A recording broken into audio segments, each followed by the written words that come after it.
తిరిగి BCN news కి స్వాగతం. తాడిగడప మున్సిపాలిటీకి మహర్దశ కలిగిందని కృష్ణా జిల్లా పెనమలూరు ఎమ్మెల్యే బోడే ప్రసాద్ అన్నారు. పెనమలూరులో ఆయన మీడియాతో మాట్లాడుతూ తాడిగడప మున్సిపాలిటీ పరిధిలో సిఆర్డీఏ ద్వారా సుమారుగా 105 కోట్లతో టెండర్లు పిలవడం జరిగిందన్నారు. బందర్ రోడ్డు నుంచి ఆర్టీసీ టన్నెల్ మీదుగా బల్లెంవారి వీధి వరకు 68 కోట్లు, మహానాడు రోడ్డు కానూరు నుంచి పోరంకి నెడమానూరు రోడ్డు వరకు 30 కోట్ల టెండర్లు పిలవడం జరిగిందని తెలిపారు. సిఆర్డీఏ ద్వారా సుమారుగా 105 కోట్లతోటి టెండర్లు పిలవటం జరిగింది. ఒకటి బందర్ రోడ్ నుంచి ఆర్టీసీ టెర్మినల్ మీదుగా బల్లెంవారి వీధికి, అలాగే ఏలూరు రోడ్డుకి కనెక్టివిటీ, బల్లెంవారి వీధి నుంచి ఎనికేపాడు దాకా డివైడర్ సెంటర్ లైటింగ్ తోటి సుమారుగా 68 కోట్ల రూపాయలతోటి టెండర్లు పిలవటం జరిగింది. అలాగే మహానాడు రోడ్డు, కానూరు పరిధిలోని మహానాడు రోడ్డు కానూరు నుంచి పోరంకి నెడమానూరు రోడ్డు దాకా 30 కోట్ల రూపాయలతోటి టెండర్లు పిలవడం జరిగింది.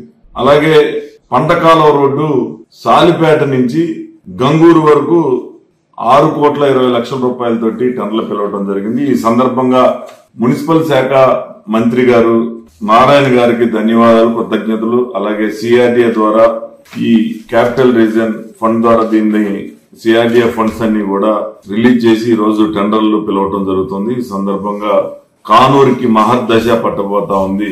కానూరుని పూర్తి స్థాయిలో అభివృద్ధి చేయడానికి ఇది ఒక సదవకాశం అని, ఇంకా అంతర్గతంగా డ్రైనేజీలు గాని, రోడ్లు గాని గత సంవత్సరం సుమారుగా 15 కోట్ల రూపాయలు కానూరులో ఖర్చు పెట్టడం జరిగింది.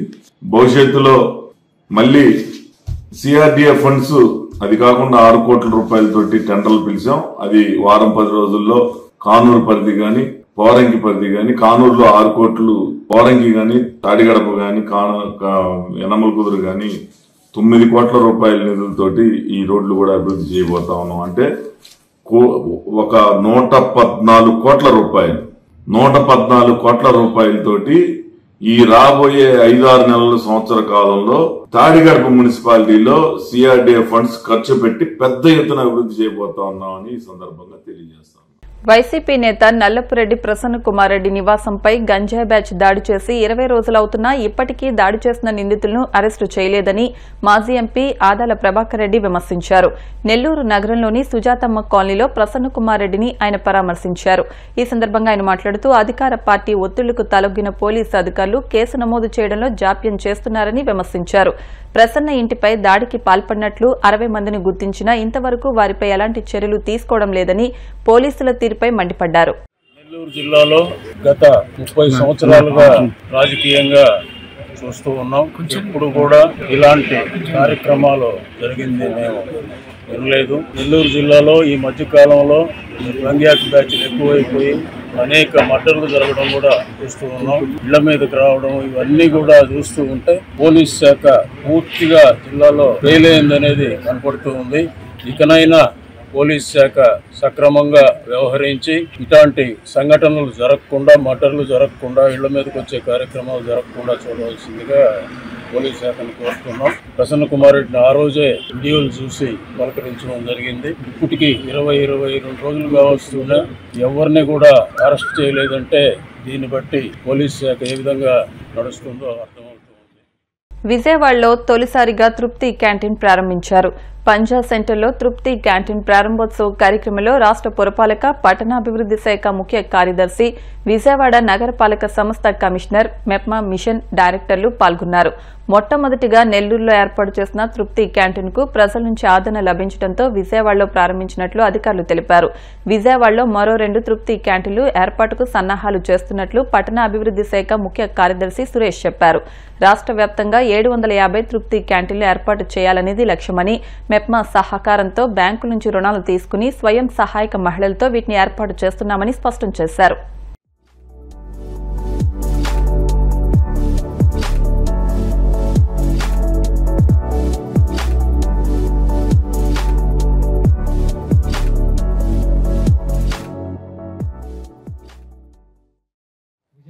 అందరికీ తెలుసు, కార్పొరేషన్ పరిధిలో ఆల్రెడీ 11 అన్నా క్యాంటీన్లు కంటిన్యూస్లీ నడుస్తున్నాయి. చాలా భారీ ఎత్తున టర్నౌట్ అనేది మార్నింగ్, ఆఫ్టర్నూన్, ఈవినింగ్ కూడా మనం ఫుడ్ పెట్టడం జరుగుతూ ఉంది. దానికి అనుగుణంగా తృప్తి క్యాంటీన్ పేరుతో విజయవాడలో ఇది మొట్టమొదటి వారిగా విజయవాడలో మనము ఒక క్యాంటీన్ పంజా సెంటర్ లో పెడుతున్నాము. ఈ తృప్తి క్యాంటీన్ చూస్తే 4 SHG మెంబర్స్ ఇన్వాల్వ్మెంట్ తో రకరకాల వెరైటీస్ తో ఫుడ్ కూడా ఇవ్వడం జరుగుతుంది. సస్టైనబుల్ డెవలప్మెంట్ గోల్స్ మనకి 17 ఉన్నాయి. దాంట్లో ఈ ఒక క్యాంటీన్ మినిమం 6 గోల్స్ ని సాటిస్ఫై చేసేంత ఒక అవకాశాలు కూడా ఉంది. అందులో నో పవర్టీ, అలాగే 0 hunger, good health and well being, gender equality, అలాగే పార్ట్నర్షిప్ ఫర్ ద గోల్స్. ముఖ్యంగా ఈ అన్ని పారామీటర్స్ కూడా ఇందులో అచీవ్ అయ్యే అవకాశం ఉంది. మనకి ఆనరబుల్ చీఫ్ మినిస్టర్ గారు డైరెక్షన్ ఇస్తున్నట్టు P4 కింద పార్ట్నర్షిప్ తో కూడా ఒకవైపు బ్యాంక్ స్పాన్సర్షిప్ ఉంది, ఒకవైపు ప్రైవేట్ పార్ట్నర్షిప్ కూడా ఉంది.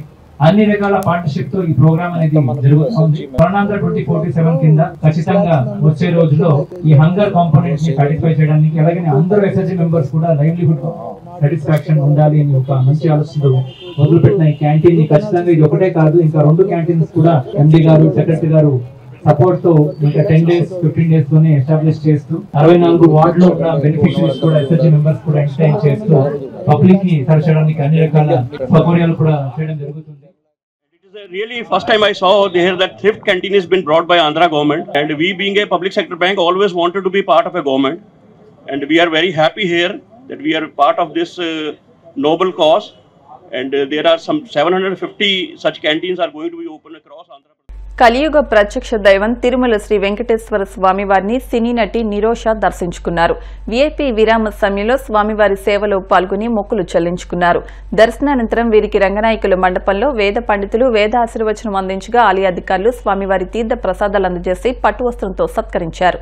ఆపరేషన్ సింధూర్లో మేడ్ ఇన్ ఇండియా ఆయుధాలు సత్తా చాటాయని ప్రధాని మోదీ పునరుద్ఘాటించారు. తమిళనాడులోని తుత్తుకుడిలో పలు ప్రాజెక్టులను ప్రారంభించిన సందర్భంగా జరిగిన సభలో ప్రధాని మోదీ మాట్లాడుతూ ఇప్పుడు భారత ప్రభుత్వం మేక్ ఇన్ ఇండియా మరియు మిషన్ మ్యానుఫ్యాక్చరింగ్ పై గట్టి దృష్టి పెట్టిందని అన్నారు. ఇటీవల ఆపరేషన్ సింధూర్లో మేక్ ఇన్ ఇండియా శక్తిని ప్రజలు ప్రత్యక్షంగా చూశారని అన్నారు. భారత్లో తయారైన ఆయుధాలు ఉగ్రవాదుల స్థావరాలను నేలమట్టం చేయడంలో కీలక పాత్ర పోషించాయని వివరించారు. ఇప్పటికీ భారత్లో తయారైన ఆయుధాలు ఉగ్రవాదాన్ని ప్రోత్సహించే నాయకులను రాత్రంతా నిద్రపోనివ్వకుండా చేస్తున్నాయని ప్రధాని పేర్కొన్నారు. करगिल विजय दिवस है। मैं सर्वप्रथम कारगिल के वीरों को नमन करता हूं, शहीदों को श्रद्धांजलि देता हूं।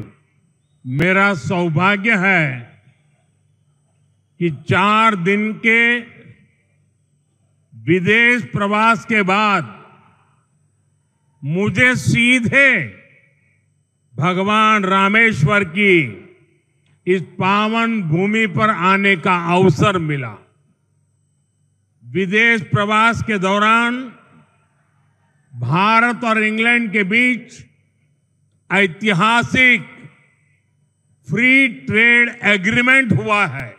ये भारत पर दुनिया के बढ़ते भरोसे और भारत के नए आत्मविश्वास का प्रतीक है। इसी आत्मविश्वास से हम विकसित भारत बनाएंगे, विकसित तमिलनाडु बनाएंगे। आज भी यहां भगवान रामेश्वर और भगवान तिरुचेंदूर मुरुगन के आशीर्वाद से तुतुकुड़ी में विकास का नया अध्याय लिखा जा रहा है। 2014 में तमिलनाडु को डेवलपमेंट के शिखर पर ले जाने का जो मिशन शुरू हुआ था, तुतुकुड़ी लगातार उसका साक्षी बन रहा है। पिछले साल फरवरी में मैंने यहां वीओ चिदंबरनार पोर्ट के लिए आउटर हार्बर कंटेनर टर्मिनल का शिलान्यास किया था। उस समय सैकड़ों करोड़ रुपए के प्रोजेक्ट का इनॉग्रेशन भी हुआ था। सितंबर में मैंने नए तुतुकुड़ी इंटरनेशनल कंटेनर टर्मिनल का लोकार्पण किया था। వార్తలు ముగించే ముందు ముఖ్య అంశాలు మరొకసారి. సింగపూర్ చేరుకున్న సీఎం చంద్రబాబు బృందం సాంప్రదాయ వస్త్రధారణలో తరలివచ్చి స్వాగతం పలికిన తెలుగు కుటుంబాలు, ఎన్ఆర్ఐలు. అవినీతి ఒప్పందాలను పునరుద్ధరించుకోవడానికి ముఖ్యమంత్రి చంద్రబాబు సింగపూర్ టూర్, విమర్శలు గుప్పించిన వైసీపీ రాష్ట్ర అధికార ప్రతినిధి పుత్తా శివశంకర్ రెడ్డి. తిరుమల శ్రీవారిని దర్శించుకున్న సినీ నటి నిరోష, ఆలయ మర్యాదలతో స్వాగతం పలికిన అధికారులు.